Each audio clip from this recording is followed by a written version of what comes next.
Recording.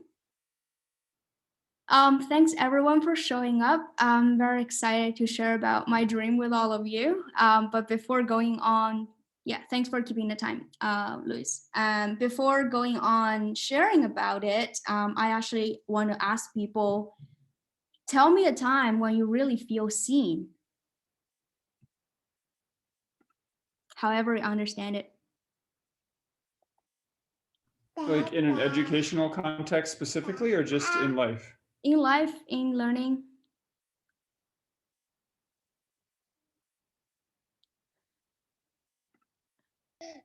Do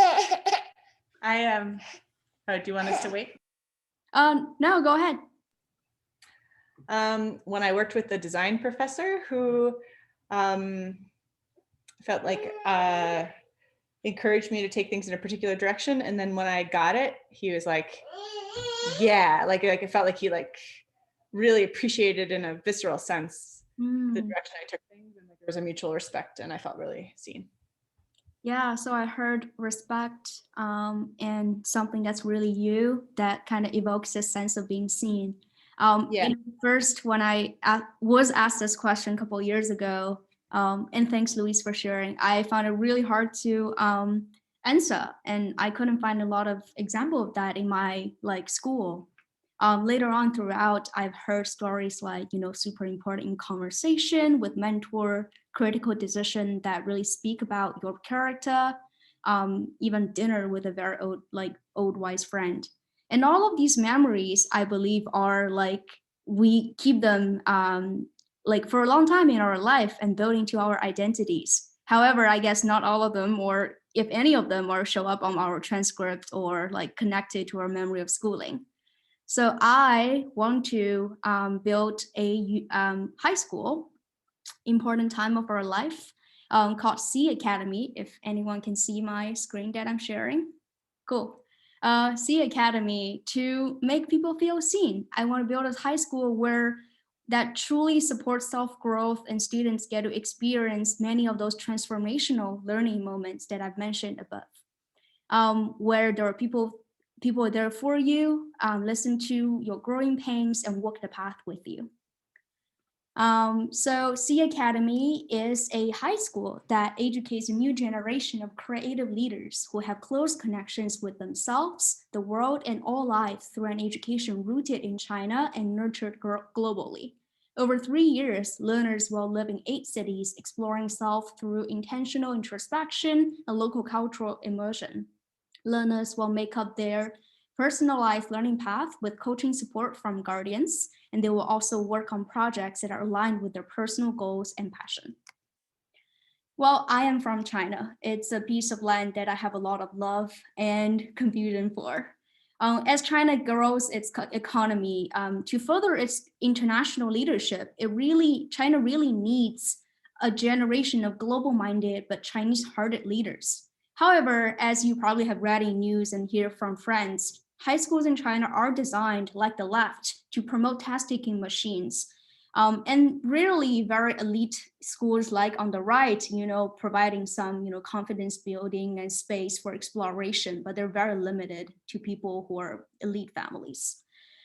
China needs talents who are creative, ethical, compassionate citizens who can relate to universal moralities as well. And when they show up for people, they should not be bited by the monolithic monoculture upbringing. In the meantime, some families also speak up about their needs for a caring and open community where their children can truly thrive. So C Academy will target Chinese high school students who have strong self-awareness, or at least hope to develop so, and families who desire for such open and agency-driven environment.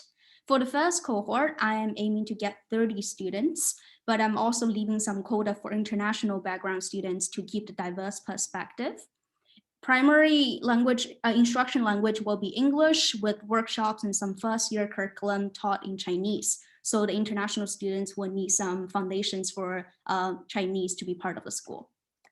And today I will share about 3 pillars of the learning experiences: adventure, how experiential learning happen in travel; academics, how projects and personalized path happen; as well as a village, learning support systems that really empower our learners.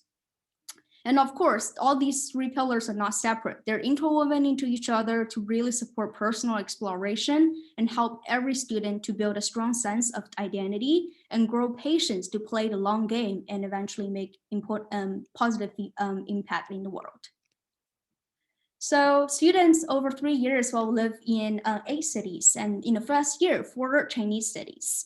Beijing as the political and cultural center, yet with millions of underpaid immigrant workers. Shenzhen, the tech miracle, but also a cultural desert where a lot of young professionals suffer from loneliness and loss of meaning.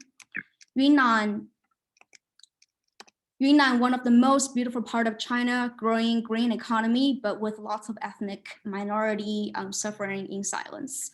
And Xi'an, capital of 6 dynasties, lots of tradition and history, but slowing down, slow economic progress at the moment. As you can see, every city has its own strength and weakness. It really helps our learners to situate the history of China and see the future and modernity. The second and third year will be international travels, and we will go to 4 cities. Start from San Francisco, a place where technology reigns all, lots of conversation around how technology can actually benefit humanity. Brazil as the Brazil as we go to Latin America, Berlin, where again, history meets the modern, and lastly, we travel back to Seoul in Asia, before we finish up graduation in China. So it's very hard to pick the cities. Some of you may know that I was part of founding class at this university, Minerva, that traveled to many cities. Adopting a similar philosophy, I'm balancing the choice of cities with cultural diversity, global hub, and English as a primary, be able to pass by with English. Yeah, so till this point, you may be like, okay, it sounds a very interesting traveling school, but traveling is different from living and learning in these places. Adventure is not separate from academic learning, and it helps learning to be experiential and situated. The goal is to grow an intimate understanding of the local culture and how that reflects about yourself. So there will be structured cultural excursions as immersion pods led by local leaders, where students really can go out and meet people from all walks of life. Together with some of social problems I mentioned as we travel to different cities, there will be field studies and dialogues facilitated, where, for instance, our students can really meet the children of migrant workers in Beijing and understand the greater social and systematic problems behind and what kind of academic projects that they might design on top of it. And again, projects, can be in a form of essays, design, etc., or are ways of expression. But at the end of the day, it's really to see how they're connecting with different people and themselves. And these are just some examples of how the school might look like, of very colorful life that people live across the world. Learning happens everywhere in experiences. Thanks for reminding Luis. Everywhere, however, we really need structure in place. So the second pillar is around academics. Learner agency is really important for C Academy. So we will optimize for choices that students can make.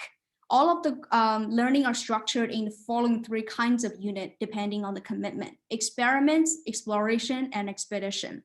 They are not attached to the discipline, and students can decide on the topic together with their learning coach. So experiments are usually 5 to 10 hours. It can be self-experiments like understanding the effects of caffeine on you, to social experiments, right? Looking at what is the risk peak hours for the flower shop right next to understand the gifting culture of the local space. Exploration comprises of the major academic learning.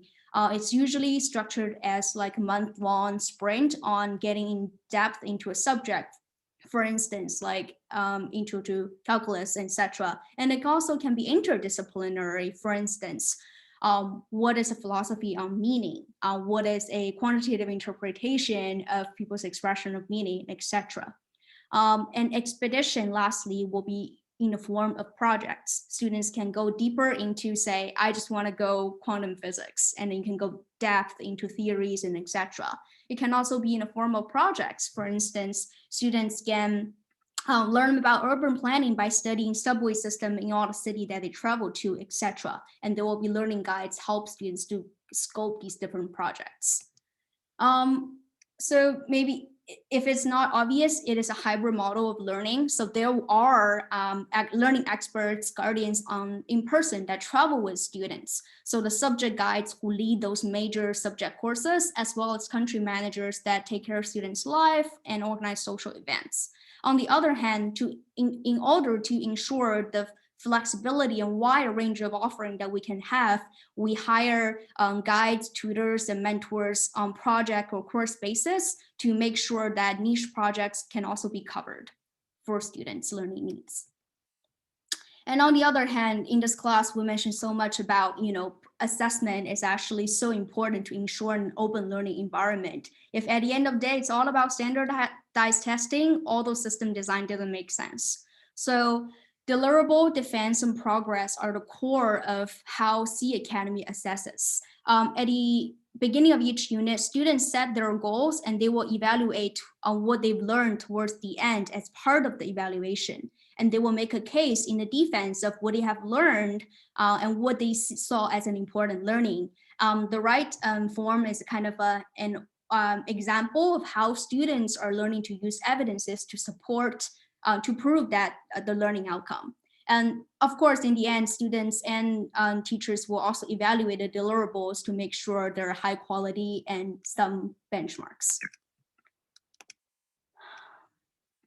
Yeah, so learning, there's so much system design, and it takes a village to really help any learner. It's important to have caring experts all the time, like in this slide I mentioned, the core of coaching, in addition to all those academic planning, really lies in helping students to develop self-management skills on managing their time, energy, and habits. In the meantime, really be there and be a companion, be there when be there to listen to students, be there to think back our time in high school. There are so many times we struggle with social relationships, with cultural challenges, parents' communications, and coach in SC Academy, you will all be heard for all those challenges.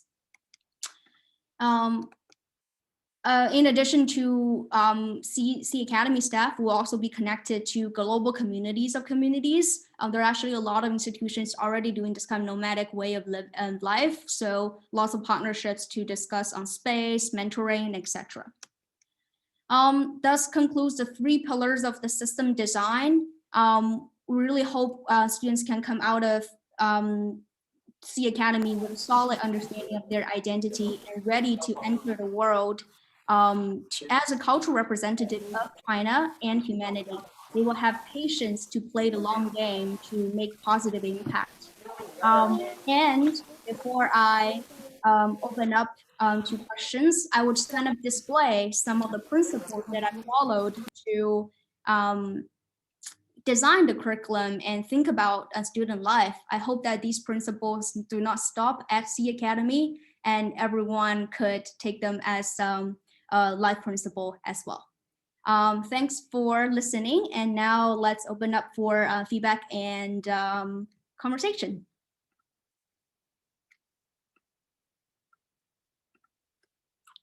Thank you. Any questions and thoughts on top of your mind? Yeah, I had a question. Great presentation. I love I wish I could have gone to a high school like that. One question that I had was that of any thoughts or any intention around, it sounds like it'd be a private school and it sounds like it'd be not trivially priced.